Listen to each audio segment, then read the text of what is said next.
Man has been trying to solve the mystery of the apocalypse for centuries. Although foretold almost 2,000 years ago, biblical prophecies believed to have been unfolding before our very eyes, especially within the last 100 years. The apocalypse in its original Greek form is defined as lifting of the veil, or revelation as the book was named. It is no wonder man has been trying to solve this mystery as the Bible continues to unveil the signs that the end is in fact near. What are these imminent signs and how are they significant today? Join us as we explore both current and historical events, piecing together the enigma that has plagued generation after generation. Are we living in the end times? Let us find out.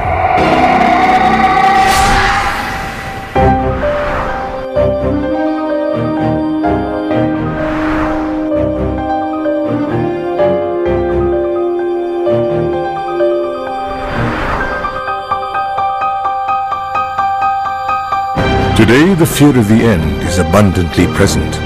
Christianity, as well as other major world religions, including Judaism and Islam, believe the end is coming, fulfilling the prophecies that precede them. Many believe the end-time signs have been unfolding both today and in centuries prior, and that it is only a matter of time before the end of the world is literally upon us. So what are these signs and prophecies that have captured the attention of the world? I think they are absolutely things that we can look for as to Christ coming, and we are instructed, in fact, to look to those things, and when they start as birth pains, then we will know that Christ is soon to be coming. Now, when you look at what people call the signs of the end, wars, rumors of wars, false messiahs, famines, pestilences, earthquakes, false prophets, all of these things are processes and not events.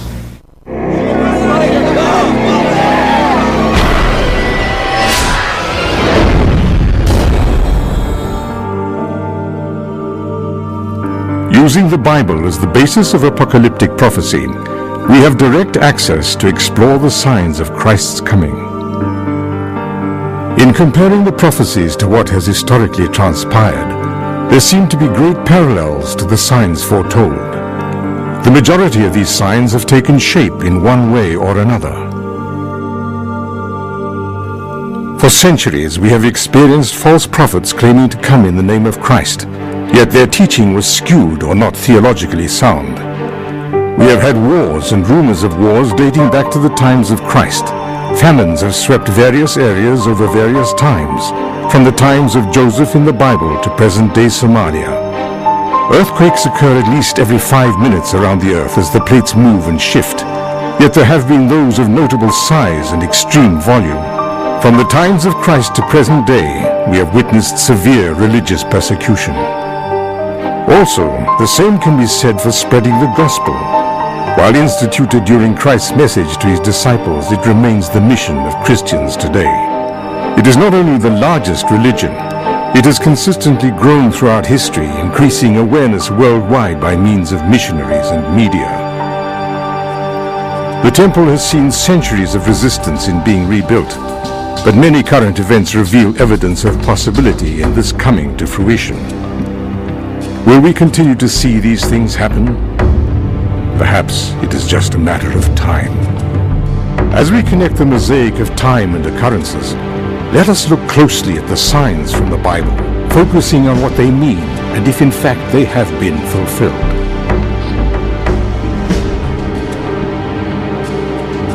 Coming up, false messiahs and false prophets infiltrating a society that welcomes them. Our experts reveal what Jesus meant when he cautioned his disciples that such people would come and lead many astray. Have they? Stay with us as we continue to unveil the mysteries of the apocalypse.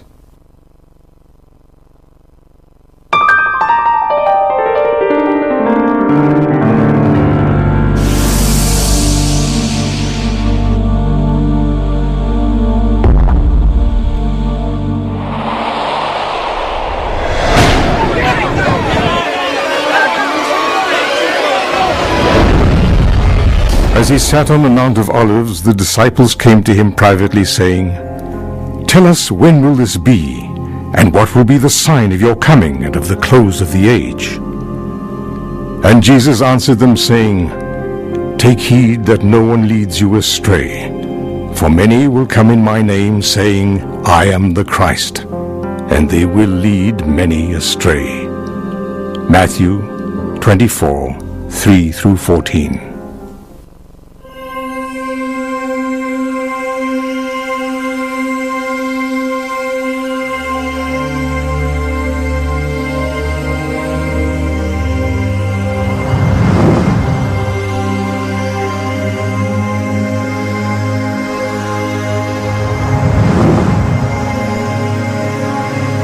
There have been more than 25 alleged messiahs in past centuries that mass followings have been competitive enough to sway belief. However, from 1996 to the present, the rate has grown exponentially. Today's society has become so grossly infested with such kind claiming to be Jesus, doctors in Jerusalem have classified a psychiatric syndrome for it. Television is corroded with money-making healers and prophesiers that claim truth in the name of $1. But how do we know faux from fact? Proof comes in a bottle not marked with signs and wonders, but with teaching and testing. How do you measure truth? I think you need to be extremely cautious about people who promise too much. Jesus informed his followers, especially in the Sermon on the Mountain, of where the false prophets would be coming from so that they would not be unaware. He wanted to make sure that they knew where they were coming from. It wasn't going to be coming from some wide-eyed crazy person. It was actually going to come from within the body oftentimes, because he wanted to make sure that they would know what to look for so that when they came to make merchandise out of them, that they would be able to respond appropriately, and when they twisted doctrine, they'd be able to see clearly what they were talking about. Jesus warned his followers there would be many who came before him, and there will be many that come after him. Jesus, however, separates himself from these men by not just what he says, but by what he does. Jesus clearly marks out for his disciples a litmus test so that we can know who is real and who is not. He doesn't want us to be confused, misguided, or directed, or at the worst, to fall into the hands of those who would call wolves in sheep's clothing.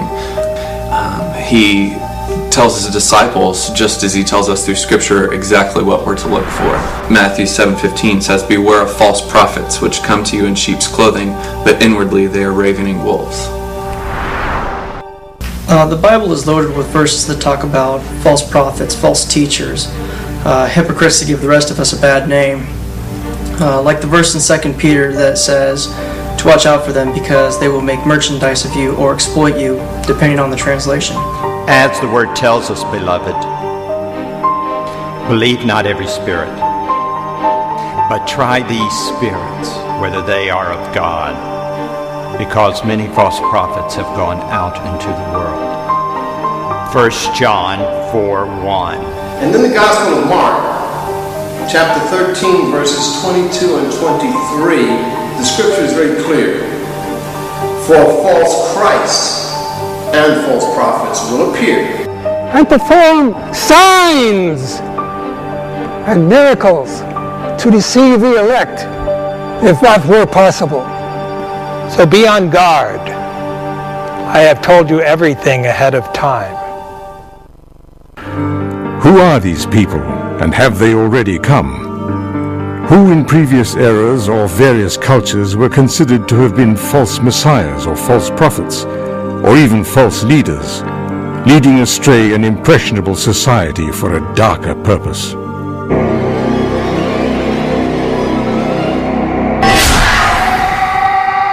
David Koresh, depicted by the Branch Davidians as the latter-day Lamb, along with a man who claims to be the prophet Elijah, both died today in Waco, Texas. A Montreal-based religious sect containing the UFO line stamp. Tattooed in bold letters across the building walls, along with a billboard stating in French and English, the Messiah is alive amongst us. In some fashion or other, they have been here in every age since the time of Christ. Those who in some way have felt that there would be something to gain by making the claim to be the Messiah. And they may not use the term Messiah. They may just refer to themselves as, I'm the one that's got the solution to all your problems, or I'm the deliverer that you've been looking for. Thousands of pilgrims have converged on the hamlet of Petropavlovka, deep in the Siberian tundra, to hear the annual sermon by a 41-year-old former traffic policeman whom they believe to be Jesus. God's Salvation Church, a cult similar to the Heaven's Gate group, is gathering in Garland, Texas.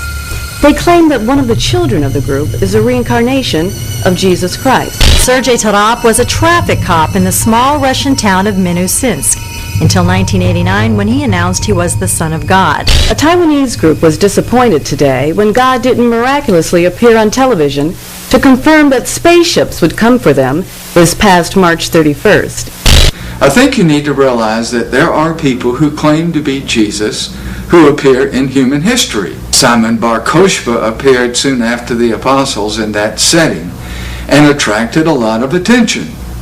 In our own day, you have Hale-Bopp cult, you have the Jonestown, you have other people like David Koresh in Waco, Texas, and they either take the name of Messiah or they use messianic prerogatives. There's a lot of power and profit in great claims. If we refer back to Deuteronomy, when it was given to us on how you determine a false teacher, the clear example was that they have to be consistent. In other words, every time they say, "Thus saith the Lord," it has to happen. If it doesn't happen one time, they're not to be believed. For over 2,000 years, people have appeared claiming to be Christ, or to have been sent by him. What is it about these teachers that enamors society? And does this allegiance bid dangerous in time? I believe society does like to follow after false messiahs and false teachers, because usually they like to make promises of peace and health and wealth and even sometimes fame. And people are looking for that in their lives, and if they can't find it in humanistic society, they'll look to a spiritual order to be able to follow after, to gain the things that they seem to be lacking in life. There are these people on the scene today. The one that I think of immediately are certain Middle Eastern rulers, and in the press we have been familiar with Saddam Hussein and some of the persecutions and martyrdoms that take place in the Middle East, involving, of course, Jews and Arabs. Anytime a despot or dictator achieves power, this is a likely result and is a part of the watchfulness and preparedness of all of the apocalyptic texts in the New Testament. The most threatening false messiah foretold to come is considered to be the Antichrist. The word Antichrist appears only 4 times in the entire Bible, in the 1st and 2nd books of John. In fact, during the writings of these books, it was believed that they too were in the last days. Children, these are the last days. You were told that the Antichrist must come, and now several Antichrists have already appeared. We know from this that these are the last days. Those rivals of the Messiah came out of our own number, but they had never really belonged. If they had belonged, they would have stayed with us, but they left us to prove that no one of them ever belonged to us. 1 John 2, 18 and 19. Now, we get a particular biblical clue in 1 John 2:18, which speaks that there will be many antichrists, and yet there will be an antichrist who comes. Now, the word or the prefix anti comes from a Greek preposition that will be attached to the front of a word, and it can indicate one who stands against, but it can also indicate a substitute, one who is in place of. So there have been and there will continue to be those who want to stand in the place of Christ, but in so doing they are against him. There will be, though, one Antichrist to come to unite the world against the established order of what truth is, and that's indicated to us in 2 Thessalonians chapter 2. But as these processes evolve and the birth pangs increase, where does that leave us today regarding the intentions of powerful people in the world? The thing that characterizes the 20th century is people who have a titanic ego, who come to positions of extraordinary power. One of the people who has been identified as an antichrist early on was Adolf Hitler.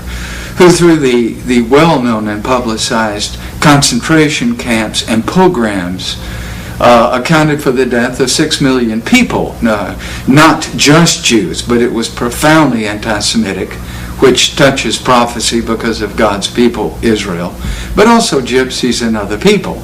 It is my conviction that every generation has known several antichrists, which has caused people to speculate about whether the Lord would return in their generation. This is very common.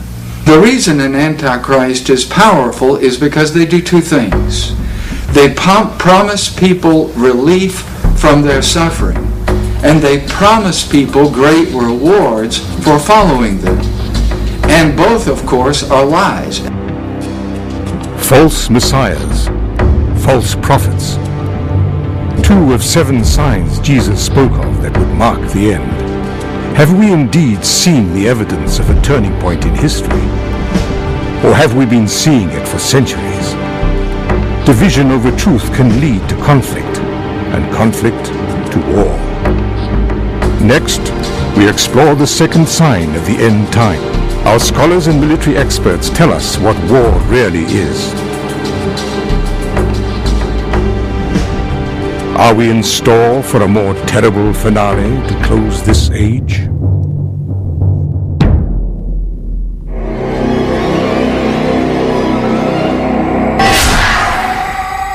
The nation was shocked today as 2 747 planes were hijacked and flown into the Twin Towers, killing thousands and still counting.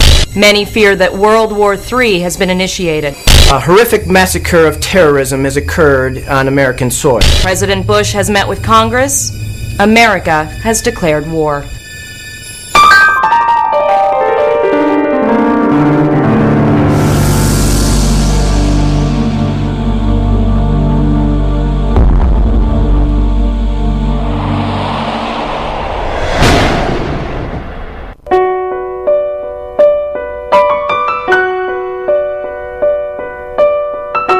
Since Christ's birth, there has never been a time of pure peace.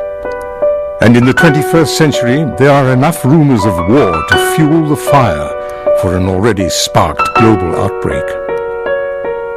War is not limited to a battlefield, and the rules of engagement are not only outdated, but extinct. We stand on the brink of worldwide calamity because today the enemy is invisible, using fear as its weapon. How can you prevent and fight against what you cannot see coming? No wonder the nations are divided on the best course of action. To defend or to offend?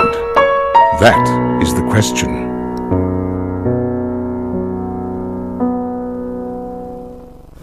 Our enemy sees us, but we often do not see them. Women and children are regarded as civilian and avoided as targets at all cost. Our enemy uses any means possible. A strike first, ask questions later format.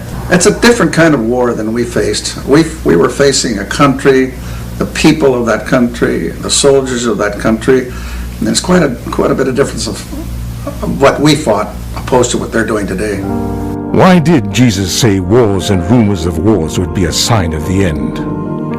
What purpose does it serve? To stir conflict and divide, or to unite?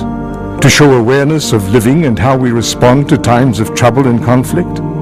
What kind of war are we dealing with? Did Jesus mean a war of guns or a war of words? Let's take a closer look at 4 faces of war that are prevalent today. The current war that has been an ongoing threat for the past few years now, since September the 11th, 2001, has changed everything. It's a new face to war, a faceless enemy, fear. Certainly this new wave of war did not come unexpectedly. So when did it begin? What were indications that terror would be the new weapon of choice? The war that we're into now in Iraq, of course, was prompted by airplanes and the bombing of the 2 towers and caused by terrorists. If it is true that the war on terror was more recently incited by September the 11th, then is it possible to consider November 1979 the initial spark in the flame? Did terrorism start that day with the Iranian hostages, or even before that? There's something to be said for the potency of terror as compared to the wars of yesteryears. Conventional war seems like a war of gentlemen as compared to the jungle warfare from Vietnam to the war on terror. Vietnam became a technological war fought in the air instead, and mass destruction as a battlefield is global now. We now come to the spiritual and societal aspect of war. Some feel war can be the breakdown of a society. Does that apply to morality and social issues? It affects the being of a country. And seeing as the United States is so divided, is that what Jesus meant? Are we not looking far enough into the words and just seeing a battlefield? Or should we be more vigilant about what is going on? The war we're in now probably began on a moral and spiritual level. Didn't Pope John Paul II say something like, as the family goes, so goes the nation, and so goes the world in which we live? We are witnessing a major evolution in war. If you look around today, you'll find that the main war is not fought on the battlefield. Sure, we associate war with guns versus guns, but for decades we have had a brewing battle of men versus women, and we are now faced today with family versus breakdown of family. A more prevalent battle right now is youth versus age. Instead of revering and respecting elders, kids today mock them. A huge civil war right now that is going on is heterosexual versus homosexuality.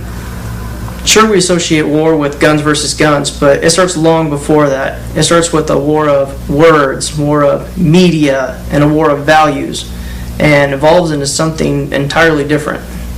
We are in a silent war with a silent enemy, poised and ready to strike when we least expect it.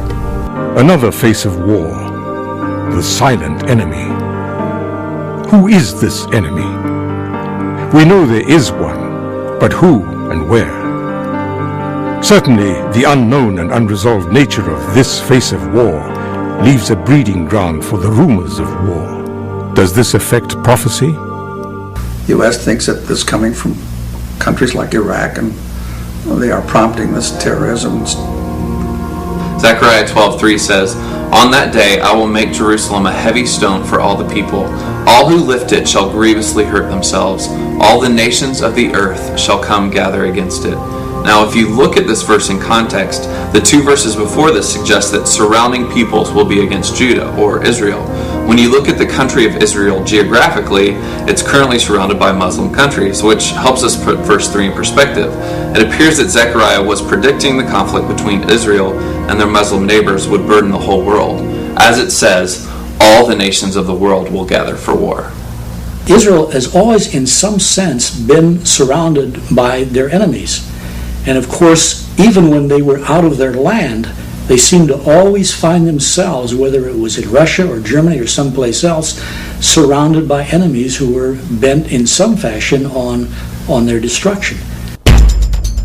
Today we create and develop stronger, faster, more efficient technology, biological and chemical elements, information technology, and more, all in the name of safety and solidarity. In doing that, we face rogue nations with similar or competitive nuclear and chemical weapons capability, pushing us toward micro-wars of tomorrow. Did we miss the signs? All of these attacks, moral, spiritual, civil, global, are these the great wars referenced? Or is there still a worse fate to come? With technological advances, the damage and devastation of war only heightens. So as long as technology is advancing and society becomes more morally tolerant, the severity of war will only get worse, either until total peace resides or there's nothing left to destroy.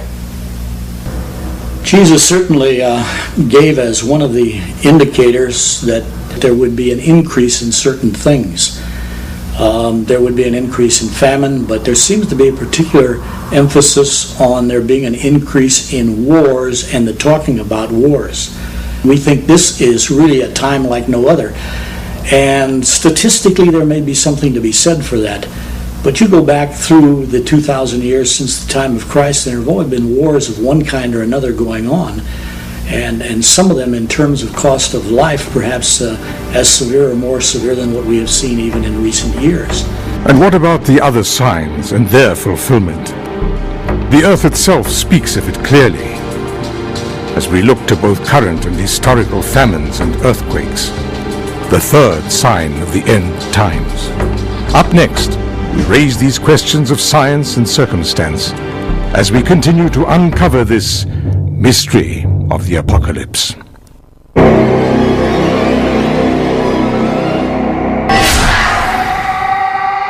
For only 3 cents a day, you can help those dying of starvation have a complete meal. This drought is causing record highs for crop devastation this year. The tsunami that killed thousands of people ricocheted from a 9.0 earthquake that hit the Indian Ocean earlier today. We've never seen such natural disasters in our time strike with such fury in any recent decade. Mother Nature has no allies and can come at us from any angle, anytime, anywhere. Global warming is climbing as temperatures reach record highs. Radical weather patterns causing fierce droughts and worsening famines in third world countries setting record highs. Fault lines are unbelievable. Now, earthquakes are massive and unpredictable. It is an unstoppable force.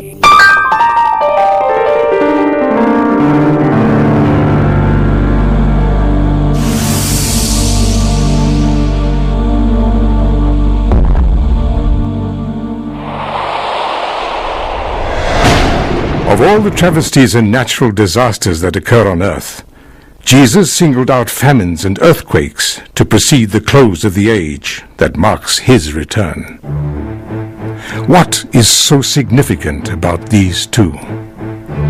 In the 20th century, the deaths that have been caused by natural catastrophe often relate to man-made activity, sometimes not. And I think when you look at the 10 worst earthquakes in the 20th century, you find earthquakes ranging from 9.5 to 8.3 on the Richter scale. For example, the 9.5 early in the 20th century in Chile, and the 8.3 that happened in Kamchatka. You're looking at devastating events. Devastating events. And Christ is telling us that in our connections with creation, that human catastrophe can be linked to natural catastrophe, so be careful, watch out. Famine is often the result of war, and pestilence the result of famine. Earthquakes cause more damage each year than most natural disasters combined. One breaks down the body because of severe physical malnutrition. The other shakes and shifts the land beneath us. Sometimes our possessions, sometimes ourselves.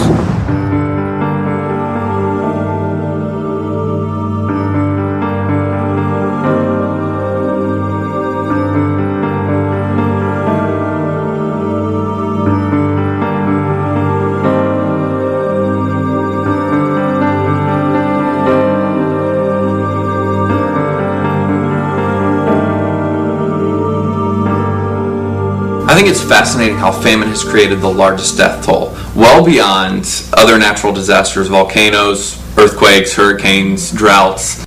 Although preventable, famines kill more people per year than any natural disaster. In fact, overall estimates show 81 million deaths related to famine in the past 100 years, a not-so-distant second to 133 million deaths from war within the same amount of time. Other natural disasters rate 69 million deaths during the 20th century. You want a statistic you don't hear every day? Famine kills 30 million more people than terrorism. The resources of prosperous nations could do so much to alleviate famine. We have the resources in the United States alone, one of the breadbaskets of the world. We have the resources to alleviate famine. But when you have African and Asian dictators, say Somalia, and we send food to starving masses, Ordinarily, that food is siphoned off by men who are so self-centered and prideful they have no care for their people whatever. So I would say that it is theoretically preventable. But given the nature of leadership around the world, we shouldn't be surprised when all of those helpful things that we try to do not reach the people who need it the most. Seeing the horrific estimates from famine alone, we can see its significance on a global scale. We see the severity of the famines. Is that what Jesus meant? And how do earthquakes measure?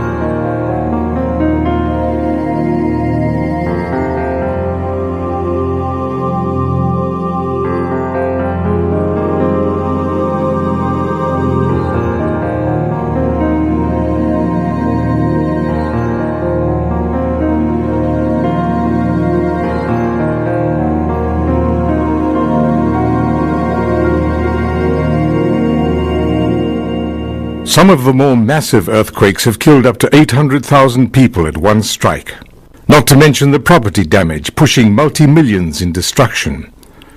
Earthquakes are not uncommon. They happen less than every 5 minutes somewhere on Earth. However, the larger ones can destroy homes, possessions, lives. In the last 5 years, there have been several grand-scale earthquakes, severely catastrophic. Should we expect these processes to worsen? Does that include a more severe earthquake or earthquakes? There will be a cosmic earthquake at the return of the Lord, but it will be universal in its scope, not merely Pacific Rim. And that pressure is intensifying.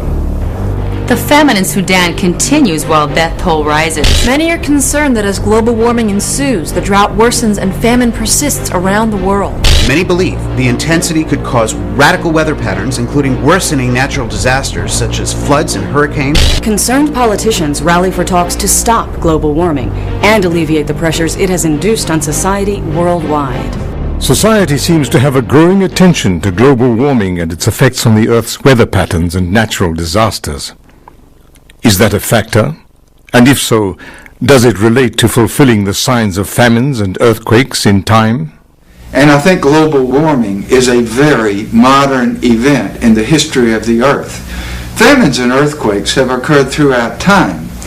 But as the 20th century has proceeded, we have become aware that we have used the Earth's resources in an extraordinarily indulgent way. So in the New Testament, you will not find global warming as a specific process mentioned. If it is extended and intensified like the other processes are, then you're looking at an earth which might not be able to sustain itself and makes us look for an end-time event or the return of the Lord.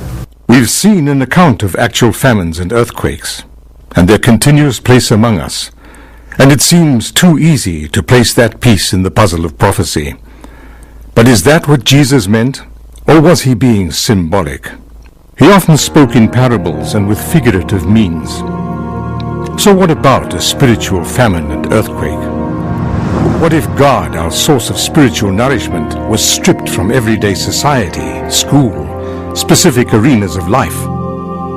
And what would shake us spiritually to gain perspective about who we are, what we are doing, and why we are here? Either way, all of the above applies to society today. Significant or coincidence? I definitely think there's a spiritual aspect of these things that we're missing. In the Old Testament times of Uzziah the king, Zechariah 14:5 infers that the people believed the earthquakes were pursuing them. And then you look at Job 38:13, it talks about earthquakes shaking the evil and shaking the world spiritually. The effects of these tragedies often do produce results of morality that forces people to look at things that really matter in the grand scheme of things. People in the Old Testament consider these natural occurrences, events, or acts of God. They looked at them as an event that happened that indicated that God was providentially working in the world to wake up a sinful people. Just look at society today. I believe we've seen these things before, and just like Jesus said, we'll continue to see these things in the future. These drastic circumstances of earthquakes, wars, famines, diseases cause not only a physical effect, but a spiritual one. These signs produce more than just a check-off list. But perhaps they are meant to get us ready, prepare us for something else. All this is but the beginning of the birth pangs. Then they will deliver you up to tribulation, and you will be put to death. And you will be hated by all nations for my name's sake. Next we look to the fourth sign of the end times, persecution. A gruesome topic that may reveal the end is at hand. Stay close as we continue to uncover the mysteries of the apocalypse.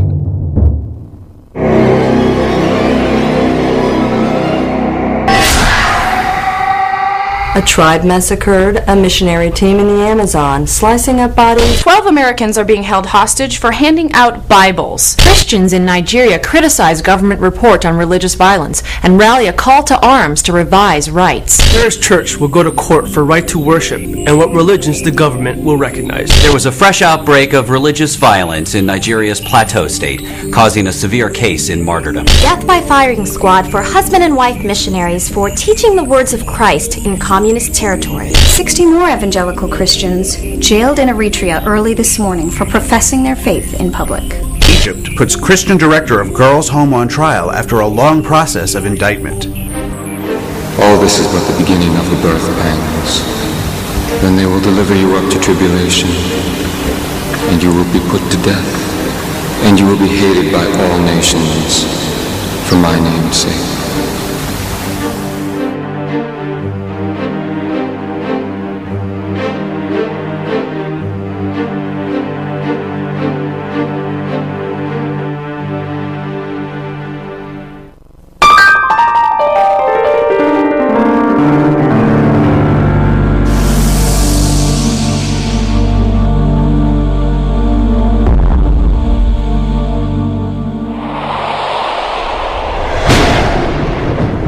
There have been 45.5 million martyrs estimated during the 20th century, and roughly 70 million since the birth of Christianity. It's speculative to some that all killed in certain ferocious slaughters and battles over history were purely of religious deed, or were they? Can the same be said for today? Does religion in its natural state spawn persecution? Or is it the denial of it that paves the way for a death in vain? Martyrdom wears a new face today. But whose? Let me say that I think people of all religions are suffering from a degree of persecution. But Christians are being persecuted and martyred to an unprecedented degree around the world. Persecution is torture or death of people for their religious beliefs. It is appointed unto the Christian. We have an appointment, not only to believe in him, but also to suffer for his sake. Persecution is our lot, you might say. Now here in America, we are not suffering persecution. Criticism perhaps, ridicule sometimes. Persecution, as is historically known, we're not experiencing that today. Christ warned his disciples before his ascension that they would face much persecution and martyrdom. The disciples themselves died gruesome deaths for the cause of spreading the gospel. Simon Peter, Andrew, and Simon the Zealot are all believed to have been crucified. James, son of Zebedee, was beheaded, as was Bartholomew after being flayed or skinned alive. John, brother of James, was banished and later died, and Philip, Matthew, James, and Jude were all martyred in various places. Not only that, but throughout generations there have been times of grave opposition for both Christians and Jews alike, from people being executed, burned alive, hacked to death, etc. Currently, we are seeing striking headlines daily. but they do not always make the front page. Indonesian pastor kidnapped, still missing after starting a revival in a small town. Thugs attack Christian publisher in Ukraine today. Police say they have a suspect in custody. Churches attacked in Sri Lanka while extremists aim to make Buddhism the state religion. Buddhist monks threaten to fast until death, until the Christians of the area renounce their faith and convert. 2 were killed in Nigeria yesterday as Muslim militants attacked evangelists outside their local church. A Christian school in India is being censored for distributing Bibles off campus. Colombian pastor dies in explosion. Christian conference hears how China's Christians suffer for their faith. Chinese Christian leader Peter Zhu said, "They hung me up across an iron gate. Then they yanked open the gate, and my whole body lifted until my chest nearly split in two." According to the Voice of the Martyr, there's persecution of Christians going on in at least 44 countries worldwide, ranging from Central America to spots in Europe and into Africa and throughout the Far East. When people feel pressure, can I point to 9/11 as a case in point here, where airplanes were flown into our economic symbols? Then people began to say, why did this happen? Who do we blame for this? Now, this is where religion comes in, which is persecution. So we begin to bring heat on people whom we blame for catastrophic events. Consider the recent events of Madrid. Consider the recent events of London. When you put a bomb on a subway, how are you going to escape? And what do you do with the doctrine of jihad that says it's holy to kill people of a different faith? This is frightening to the public. It is estimated that there are 455,000 deaths attributed to religious persecution yearly. Currently, 80 million Christians face persecution daily in China. Author Paul Marshall states in one of his books that a Christian is killed every 3 minutes. What is the hidden meaning behind these signs? It seems a vicious cycle. War being division over truth, famine being physical and spiritual deficiency from war aftermath and oppression.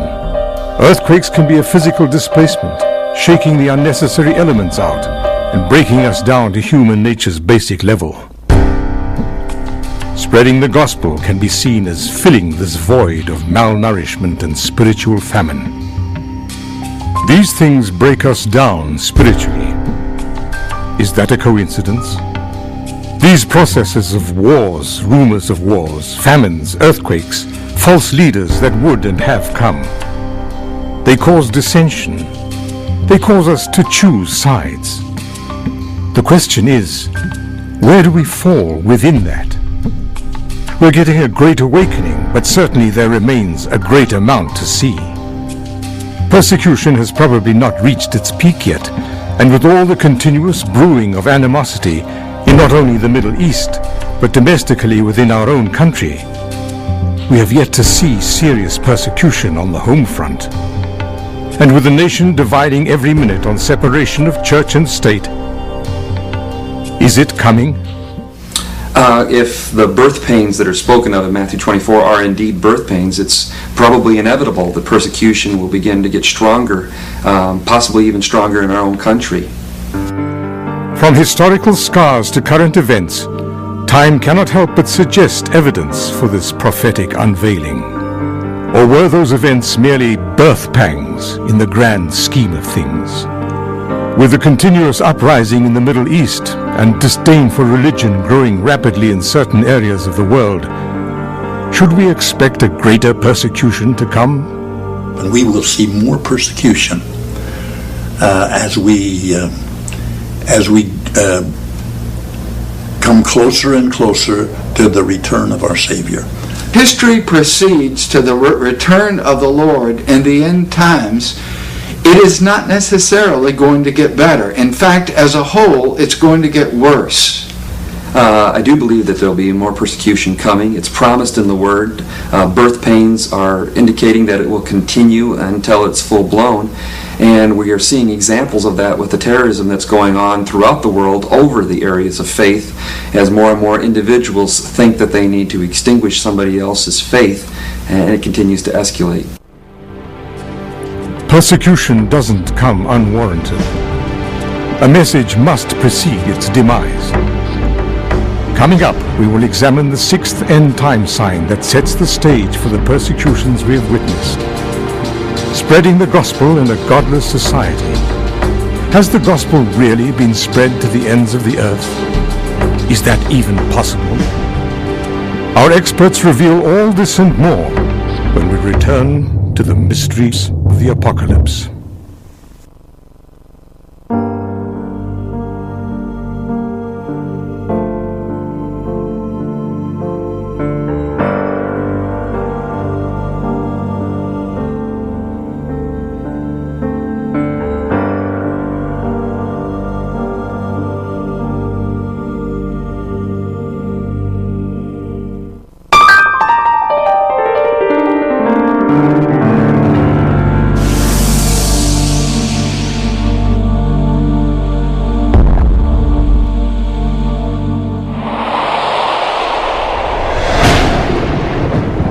"20,000 people per day in Africa become Christians.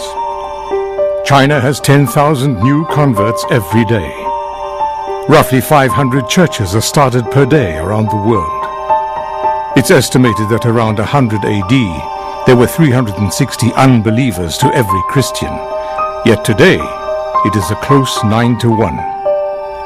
The gap is closing faster and faster, as means of missionaries, media, and mass distribution aid the Great Commission in completing this quest. And as we border globalization, the world becomes smaller by the minute. When Jesus said the gospel would be preached throughout all the earth, and then the end will come, he didn't say all would accept it. But did he mean all would have the chance to? At the time of Christ, for instance, there were between 200 and 300 million people in the world. That number has advanced to 25 times that number, or 6.5 billion people in the world today. And that's a big difference. Therefore, the method of spreading the gospel also has to be commensurate with the numbers and the variety of opportunity to spread the gospel. And so we have much technology to help us along in getting this job done. Many have contributed to the massive spread of the gospel, whether by verbal or written means. In 1526, Suleiman the Magnificent defeated Louis II of Hungary, while Martin Luther was translating the Bible into another language. The nation's cataclysm struck Martin Luther in such a way that he wrote a friend that he was convinced the end of the world was at hand. In a panic for others to know about the prophecies in relation to what was happening around them, he raced to finish translating the book of Daniel and sent it off to be distributed to others. He finished the full translation 7 years later. The statisticians have helped us a lot. They have determined that there is a band of land around the world. They call it the 1040 window or corridor. 10 degrees north of the equator and 40 degrees south, and most of the unreached peoples of the world live in that corridor. Today, Christianity represents over 84% of the population worldwide. There are 648 million active Christians involved in world missions. It seems to be spreading rapidly over various parts of the world, according to estimation. Why would that be?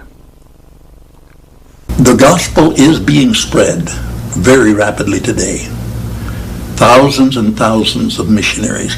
Actually, they say the great missionary movement, the Protestant missionary movement, began way back in the 1700s.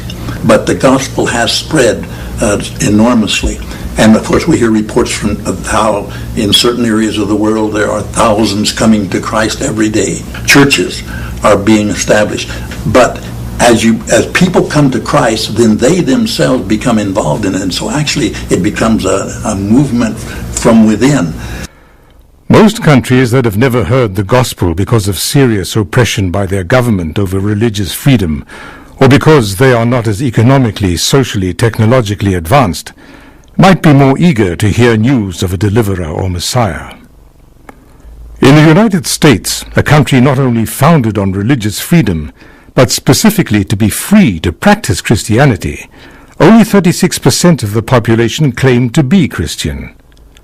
Loose estimations show that it takes a person an average 8 times to hear the message before accepting it. Why is that? Because we are more stable economically, driven by materialism, or because it is difficult for a complicated society, so blatantly bombarded with religious variety and spectrum, to accept such a simple message when an overwhelming amount of options seems so readily available? Christ says the gospel will be spread for all to hear before the second coming. In Matthew 28:18-20, Jesus commands his disciples, saying, "Therefore I command you, go into all the nations and make disciples of the people." The disciples took them literally. They did just that. They risked their lives. They went into uncharted territory. They went in, and many of them actually gave their lives to spread the gospel. They realized that the gospel wasn't just for the Jewish nation, but for all nations, for all races, for all peoples. There are 23,000 new Christians every day in Africa, 3,500 new churches every week worldwide. There are Christians in every geographical nation on earth. This makes the world smaller each day. Well, that verse we mentioned in Matthew 24 says that this gospel shall be preached in all the world, then cometh the end. And that relates very closely to the return of Christ. The church is waiting for the bridegroom, Christ being the bridegroom, and we are eagerly, hopefully waiting, looking up when we see things in the world happening that we feel, say, this is an indication perhaps of the soon return of Christ. We are cautioned by the Word of God. Christ himself said, when you see all these things come to pass, the wars, the rumors of wars, pestilences, the heart of man changing, becoming more and more evil, and many other signs, but the end is not yet. This is only the beginning of birth pangs, or the beginning of sorrows. Let us now look to an issue plaguing humanity since its destruction by the Romans in 70 AD. Is the temple being rebuilt?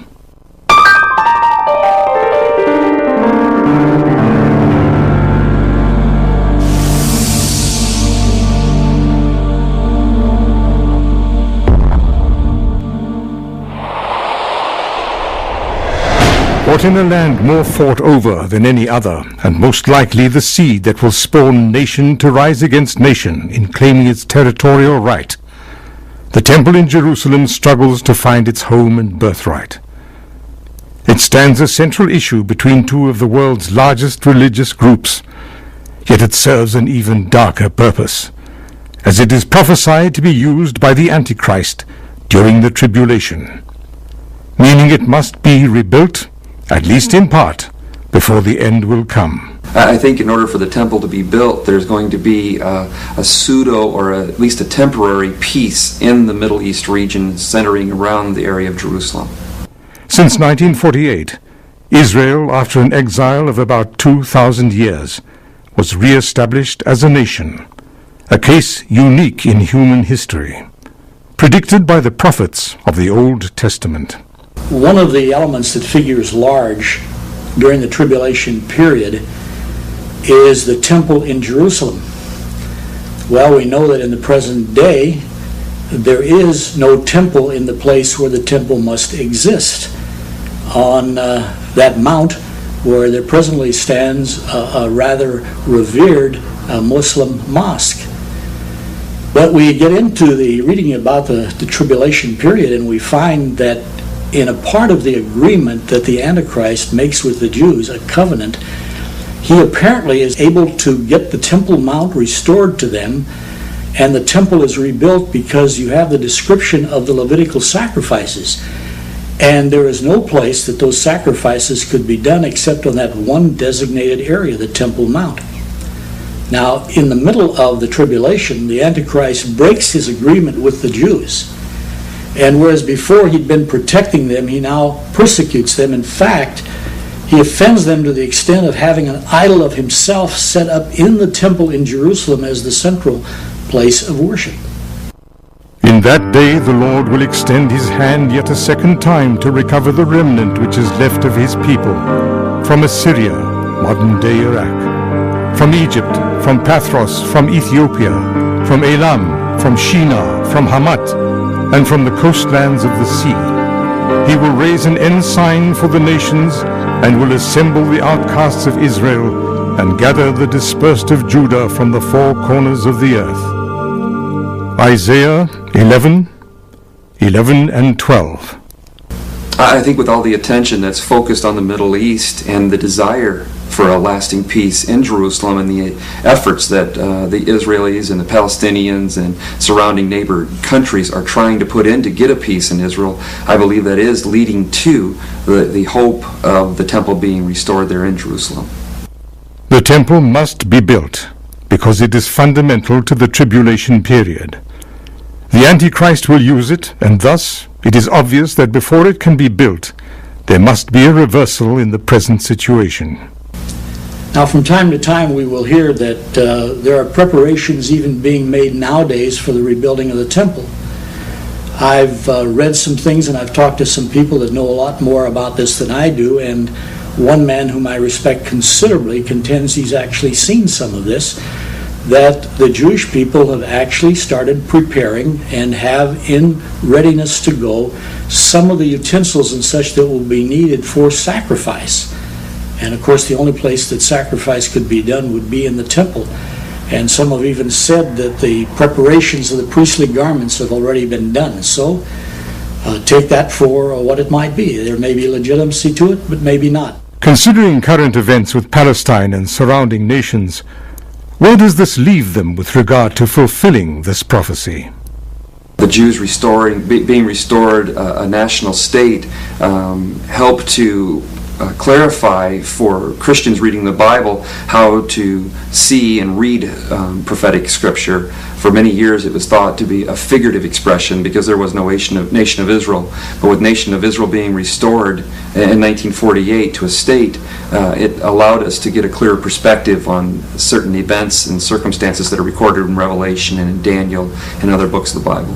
The strife and the struggle in Jerusalem over the land that many nations consider to be holy, whether they be Christian, Jewish in faith, or even Muslim, is centered around the fact that we know and have been told that God will come back again there and that the Messiah would come there again. And so there will be this battle and this struggle as individuals claiming to be right will continue to battle and fight over this particular small area of land. This long-awaited piece to the prophetic puzzle seems to draw us closer and closer into end-time events. The cornerstone of the temple has been set. Talks of democracy in the name of peace caress the heated rumors of war, and the world watches the prophecy unfold. What will be next?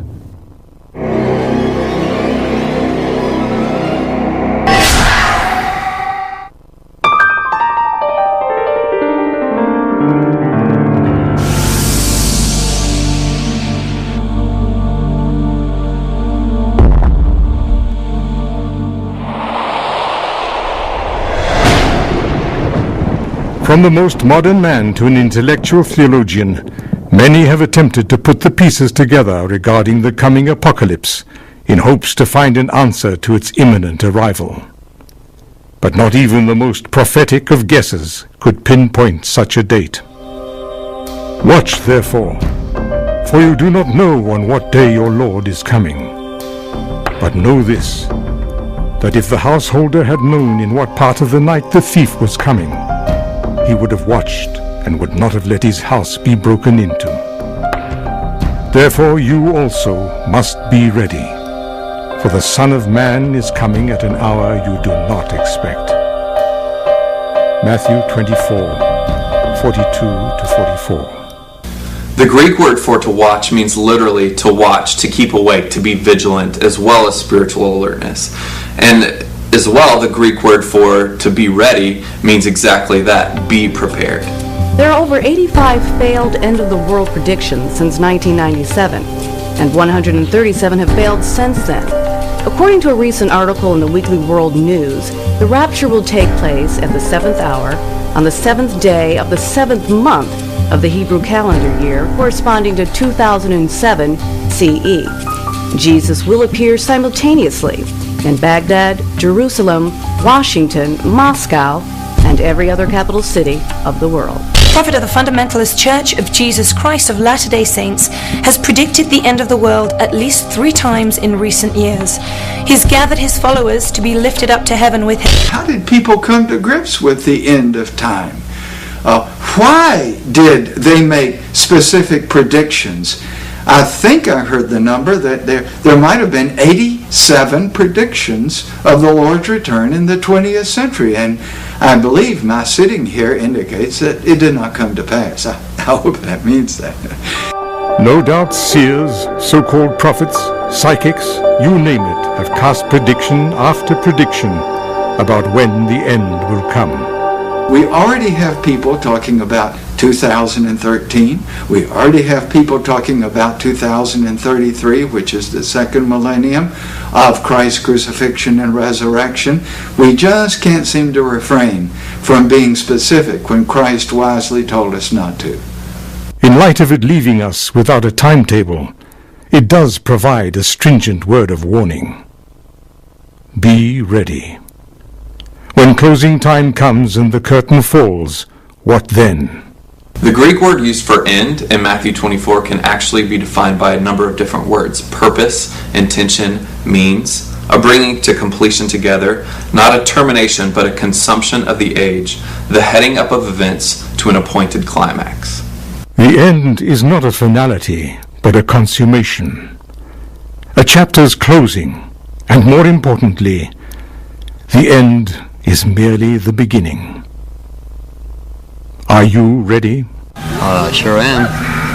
I'm Christian. I definitely believe that Christ is coming again. No, I don't think it's going to happen. No. I guess you could say as the older that I get, the less prepared I am, and the more I really just don't care about that. That's not a priority on my list. It's more like my family's more important right now, and finances right now, living and surviving day to day. So I guess I can say no. I'm probably not ready. If it's going to happen, it's going to happen. You know, I really am. I'm a Bible believer, and I've read enough of the Bible that I am ready, and any time is a good time with me. Yes. I don't feel I need to be so ready because I don't believe it's going to happen in my lifetime. Growing up in church, you know, we were always taught be ready when that time comes. So there's no waiting around, there's no getting ready, there's ready. That's how I feel. As far as knowing absolutely that it's going to come any time, Matthew 24 says that nobody can know the exact time or day when he'll be coming. We are to realize that these things will happen in God's time and in God's way. This could happen at any time. But as I said, I think you need balance on these points. I'm not sure that the world is as wicked as it could be, or that the catastrophes are as global as they perhaps will be. But I should behave as if Jesus Christ is returning today.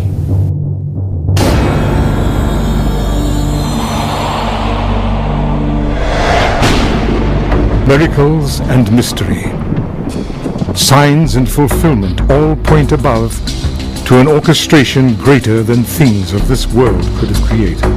In man's limited timetable, do these signs indicate when the clock will stop, or how much sand is left in the glass? Prediction after prediction has been cast, yet Scripture is clear that no man will know the hour. These prophecies have been unfolding before our very eyes, each uniquely being fulfilled, although prophesied almost 2,000 years ago. Even in the face of a seemingly obvious answer, the question still remains. Are we living in the end times? The mystery remains to be seen. Discredit